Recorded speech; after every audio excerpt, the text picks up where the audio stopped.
Premier cours du Rif. Donc voici la première page, la Mishnah de Brachot.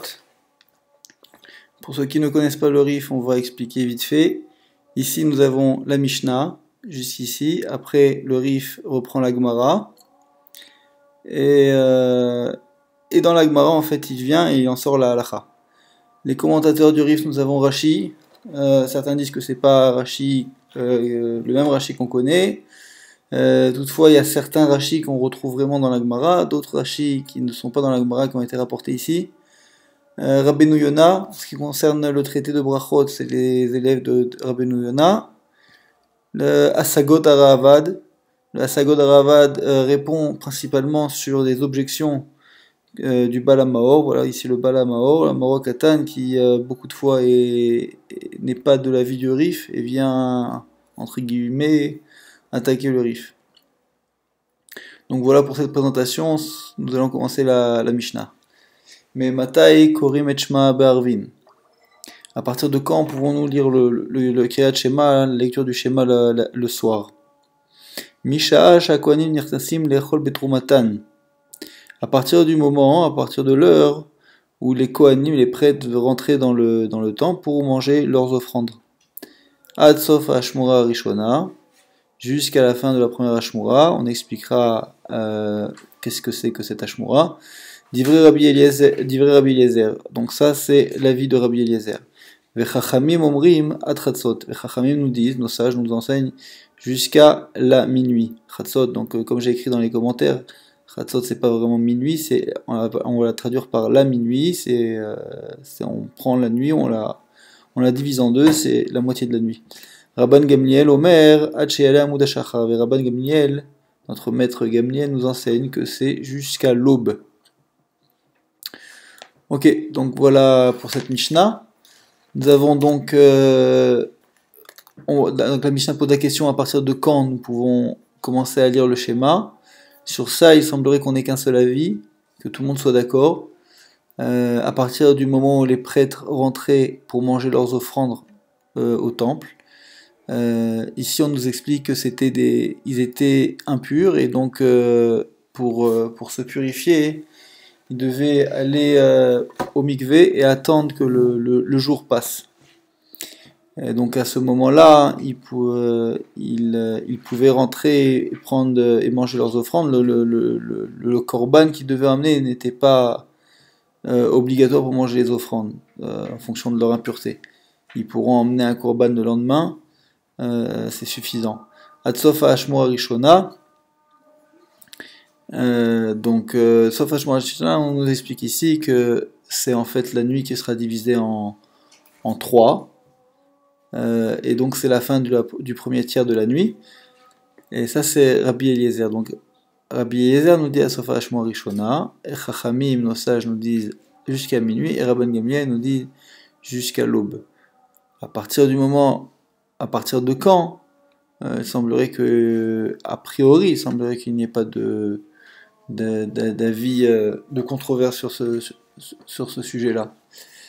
Première question que pose ici Rabbeinu Yona, c'est pourquoi a-t-on commencé par parler du soir, à partir du moment où on pourrait lire le schéma le soir?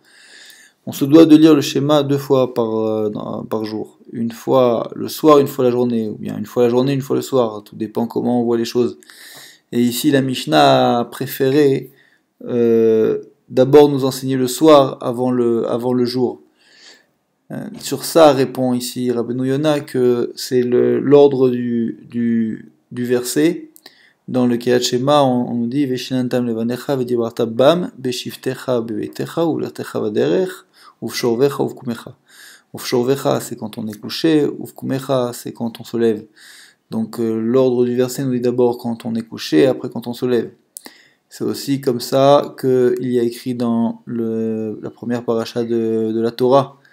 Quand Dieu créa le monde, il nous dit Vayere Vayboker Yom Echad, Vayere Vayboker Yom Sheni. Donc il y a eu d'abord la nuit et après le jour. La nuit précède le jour. C'est aussi dans cet ordre-là que nous fêtons les fêtes. Le Shabbat commence le vendredi soir et la journée du samedi. Donc voilà pourquoi on a commencé ici par enseigner la nuit. Euh, une autre question sur laquelle tente de répondre Rabbeinu Yona, c'est quel est ce moment-là de la journée où les Kohanim, les prêtres, venaient manger leurs offrandes. Donc on a dit c'était des prêtres qui devaient attendre que la journée passe pour se purifier. Ils allaient au mikvé, ok, et donc c'est ce qui est écrit ici. Umay taer ayoma, kev shlosha dinim yesh ba'inyan hakodashim netnan taval va'ala ochel b'maaser ha'erev.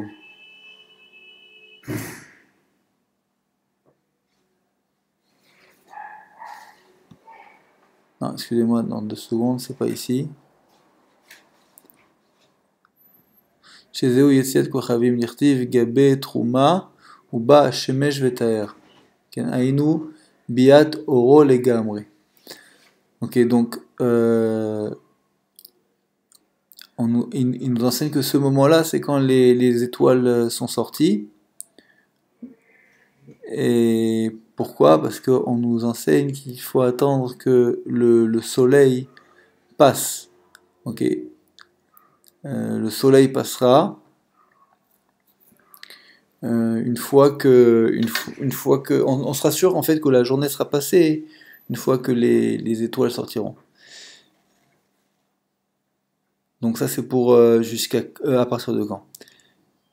Jusqu'à quand? Donc nous avons Ad Sof Hashmor Rishona d'Ivrei Rabbi Eliezer, la fin du premier tiers de la nuit.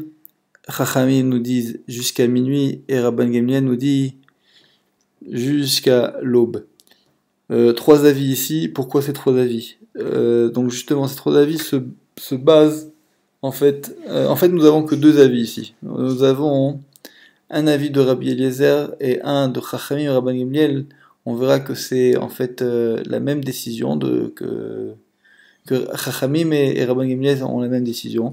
Pourquoi? Parce que Rabbi Eliezer nous enseigne du mot Veshorvecha, le moment où les gens vont dormir. Ok, donc les moments où les gens vont dormir, c'est jusqu'à la fin du premier tiers de la nuit. Donc si la nuit tombera vers 7h, 7h30, on aura jusqu'à 10h à peu près pour pouvoir lire le schéma. Chachamim nous disent jusqu'à minuit.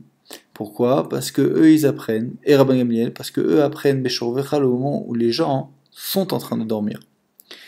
Alors me direz-vous, comment ça jusqu'à minuit? Les gens dorment bien après minuit, peut-être comme Rabban Gamliel qui nous dit jusqu'à l'aube.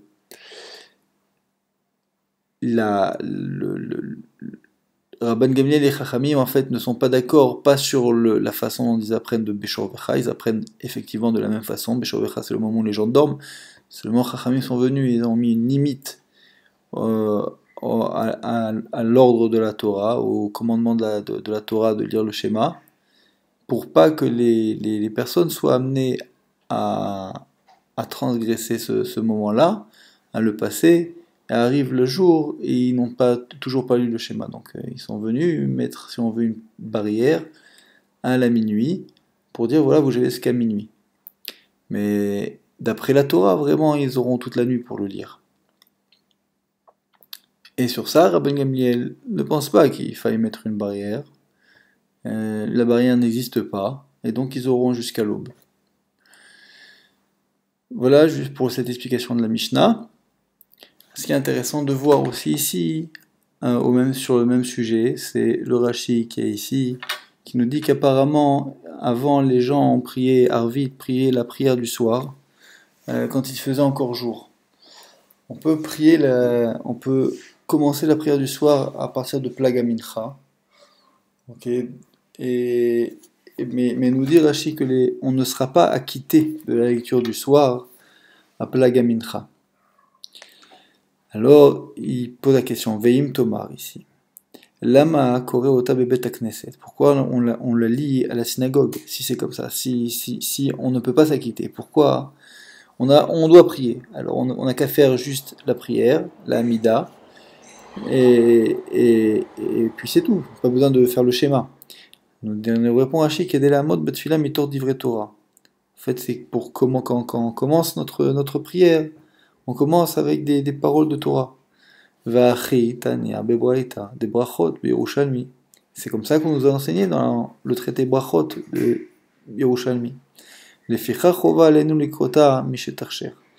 Comme ça, et comme la raison en fait, ce n'est pas pour s'acquitter, mais pour la mode B'divrei Torah, la mode Batfila B'divrei Torah.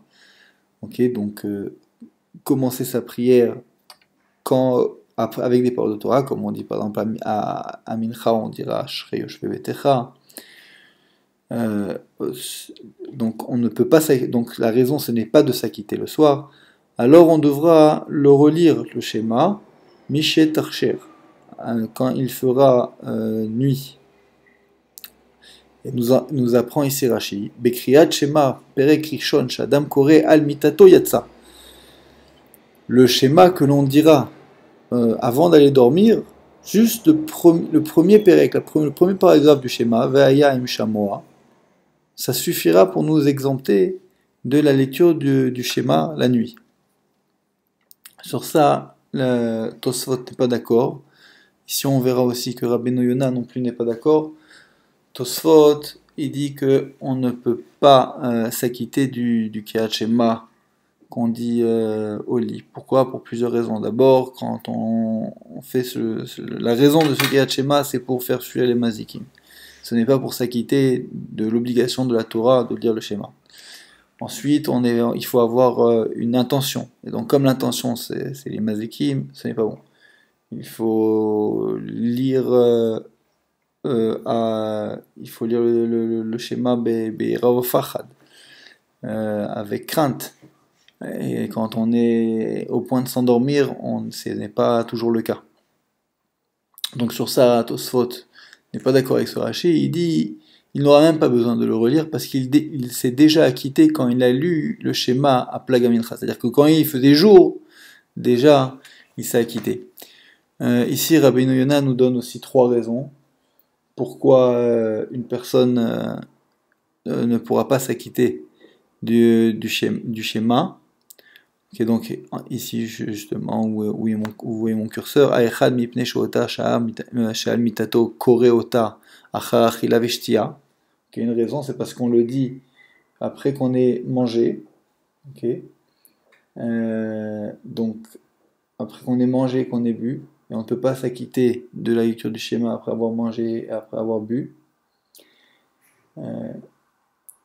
Une autre raison, mitor shechoshev chez comme on a dit, parce que l'intention que la personne est là, c'est de faire fuir les mazikim. Lavriach, c'est faire fuir les mazikim. Et